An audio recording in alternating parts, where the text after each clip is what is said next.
welcome to Speak Up. Today we have someone very special and I'm very excited to speak to her. Her name is Ali and she's a Savate boxer and writer. She's got an amazing story to tell, so welcome to the show. Thank you very much. So I guess maybe to start with, maybe introduce yourself and what your relationship is with mental health.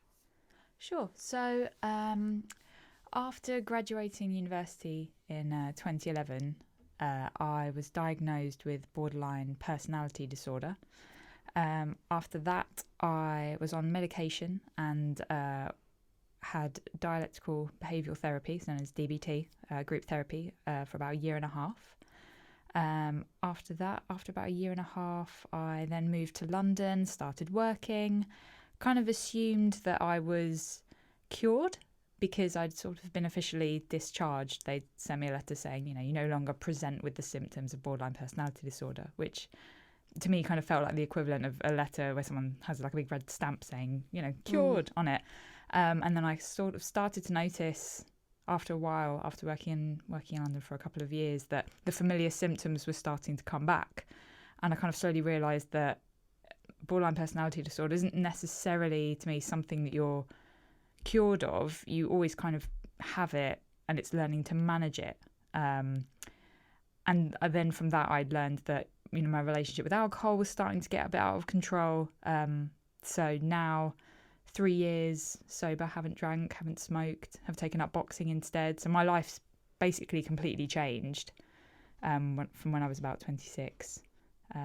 So yeah, now I'm kind of in the best place I've ever been, really. And I sort of wanted to come and share that story with people because I'm aware that everyone's experience is different, and the treatments and the diagnoses, and any different day, any medical professional could have given me any number of different diagnoses. But from writing about it and speaking to people, I always generally think that if someone can take a little bit of comfort from it, or makes them feel less alone, or if it encourages people to take up boxing, which I'm passionate about, then that's a good thing. Just kind of having more of a conversation about it.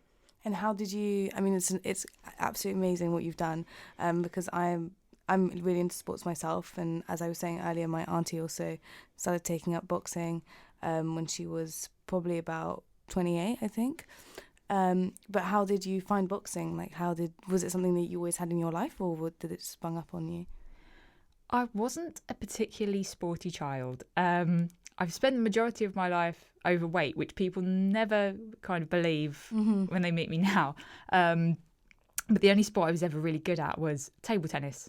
So I think I've got a trophy for table tennis and then a medal for netball, just for, I think, showing up on like a fun day on a Saturday. I grew up obsessed with WWE. I absolutely loved it, or WWF when I was watching it. I think I did a bit of karate when I was at primary school age because I was being bullied, and I think my parents thought it would sort of toughen me up, but instead it made me as afraid of physical pain as sort of emotional pain. So I kind of thought, that's not for me. But after university, when I was first diagnosed with BPD, I think it was an ex-boyfriend had started kickboxing and invited me to come along with him. And I thought, I'll give that a go. And I absolutely loved it. And I did it for as long as I was home before I moved to London, so for about a year. And then had to stop going when I moved to London and started working full time. And then I found that I was kind of really missing it, and I would find myself sort of daydreaming about sparring and and watching boxing matches. And I started Googling kickboxing lessons in London and boxing classes in London, and I at the time I couldn't afford it because everywhere around me, I was working in Waterloo, and everywhere around me seemed just so much money. And I was used to kickboxing in the Medway towns where it was about £5 a class. And I came across this thing on Google called Savate, and at the time I thought, what's Savate? What is that? I'd never heard of it before.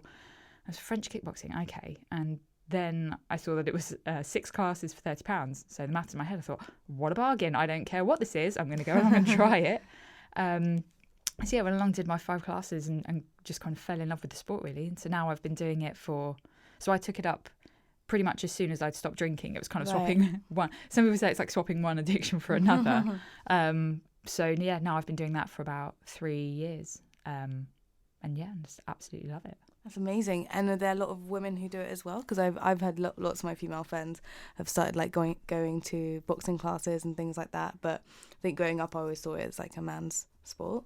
Oh yeah, totally. It depends on the day of the week, really. I tend to find that sometimes I can go to a Savate class and sometimes it's just all women, and then sometimes maybe on a day of sparring it's majority guys. But I think for the sport as a whole, it's pretty 50-50. I know boxercise is particularly popular with women, but with Savate, I think it's because it's a semi-contact sport. But there's kind of two elements to it. There's a full contact version, which is Savate combat, and then there's Savate Asso, which is semi-contact. So it is French kickboxing, if I didn't mention that already.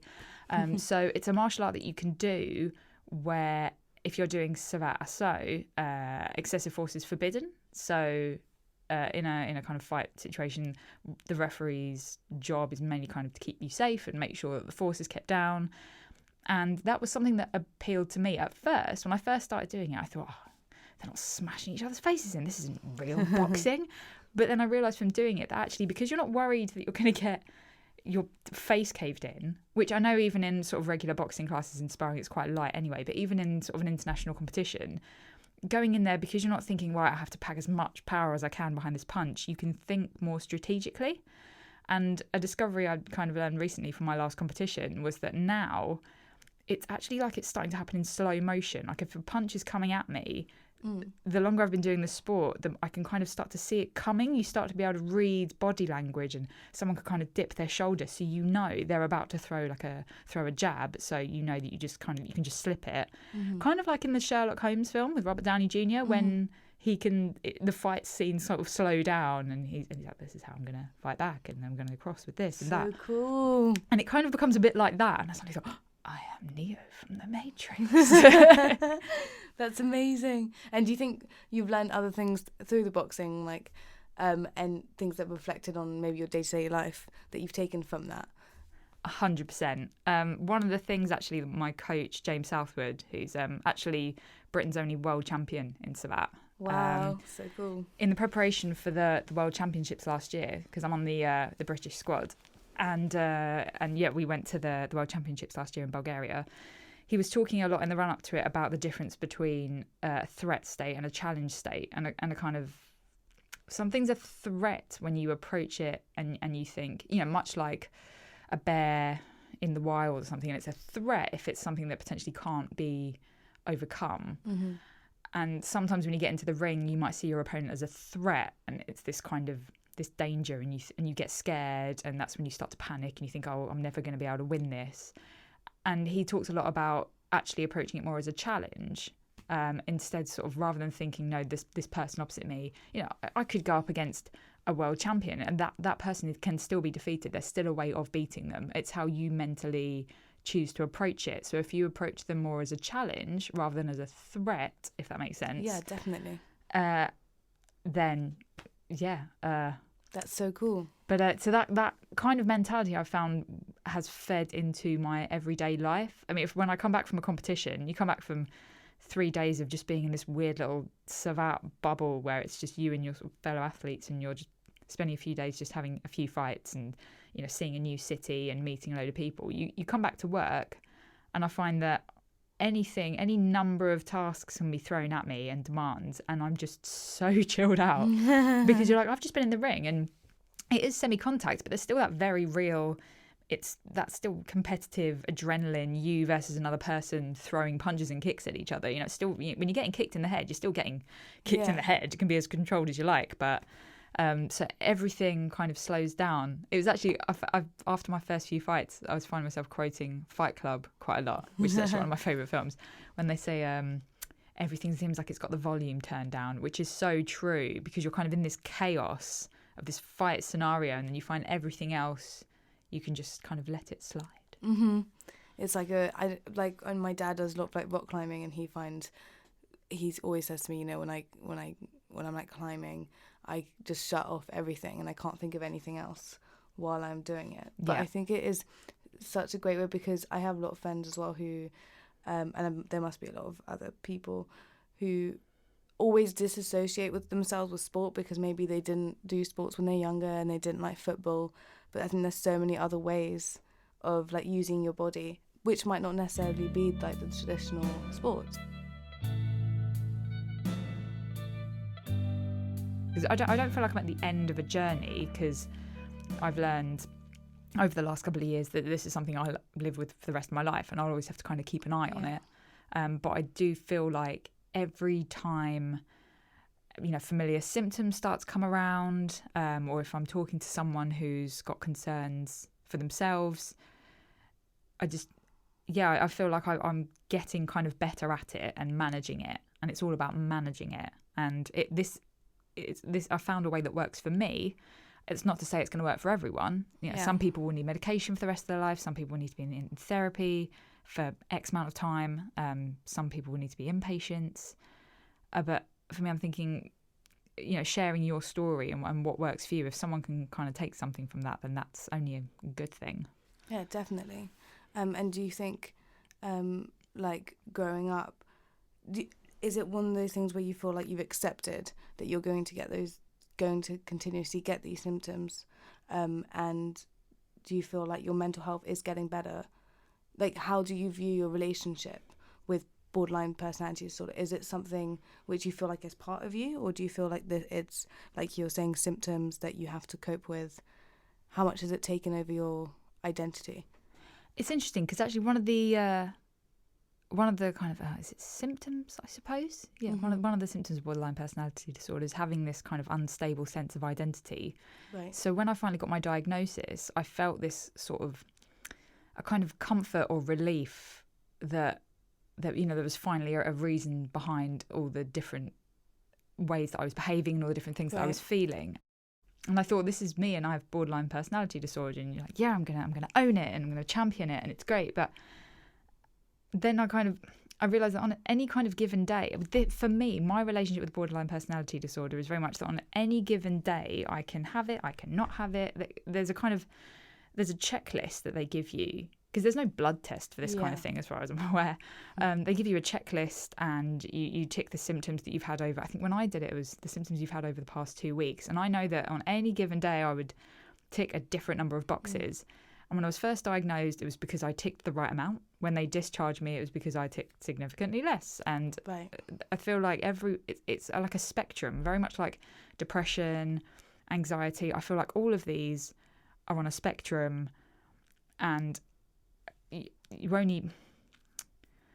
it's such a grey area, but I feel like anybody can have any of these problems. Right. I know that you can be more susceptible and more likely to have it because of certain factors, but I feel like everyone's got mental health like everyone's got physical health, and the time to get help is if it's affecting your everyday life, is what I would say. So rather than constantly identifying as hi, I'm Ali and I have borderline personality disorder, it's more like, sometimes I tick the right boxes that mean that I am someone who presents with. I say that in quotation marks, because that's what they said to me. The doctors never said you have or you are. They said you present with the symptoms of borderline personality disorder. And I've looked at different diagnoses like, cyclothymia, bipolar 2, and there's there's an overlap of symptoms there. And I've often thought, if I went to a different doctor, would they have said that I have that? Because there's a lot of similarities between that and bipolar. And I think it's more just knowing what your symptoms are, knowing what your triggers are, knowing when you should ask for help. One thing I feel really strongly about is that people say, maybe I'm not that bad. I've not attempted self-harm or there's people worse off than me. And that's one I hear a lot as well. You don't need to be so low that you've tried to end your life to ask for help. That for me, I feel like if it's affecting your day-to-day life and making you miserable, and I know they use that period of sort of 2 weeks to judge that, but the people should just love themselves a bit more to know that it's okay to ask for help. Or I've had friends say to me, actually now I feel okay, and it goes up and down in waves, and they go, maybe I'm not that bad. And so, when you go and sit down in front of a GP, I know they say you shouldn't Google your symptoms, the internet is not your doctor, but I self-diagnosed actually. I went to see doctors at university, and the GP that I saw after I graduated, they all said the same thing to me, which was actually, no, you're 22. It's just growing pains. Like my university counsellor said to me, it's just growing pains. And I thought, I don't quite think so, but okay. And I went away and looked up the symptoms myself and went back to my GP and said, no, I actually think it's borderline personality disorder. Can I be referred? And in the past, I've had back problems. When I had glandular fever, the way I got treatment for both of those things and for my mental health was by asking to be referred. That's no disrespect to GPs, because at the end of the day, they're general practitioners. They all have to have a knowledge of everything on a quite a basic, not basic level, but they're not experts in anything. So yeah, I know what you mean. Yeah, they have a foundation level and. Yeah, and with mental health, you will know what they can only go off of what you're telling them. Yeah. So, yeah, exactly. And I mainly will say to people, don't lie. If you're going in there, especially if it's about your mental health, don't go in there and lie to them. Because they can't, it's not like you could say, you walk in there and go, oh, my leg isn't broken. And the doctor will clearly see that it is. With mental health, all they can go on is what you tell them.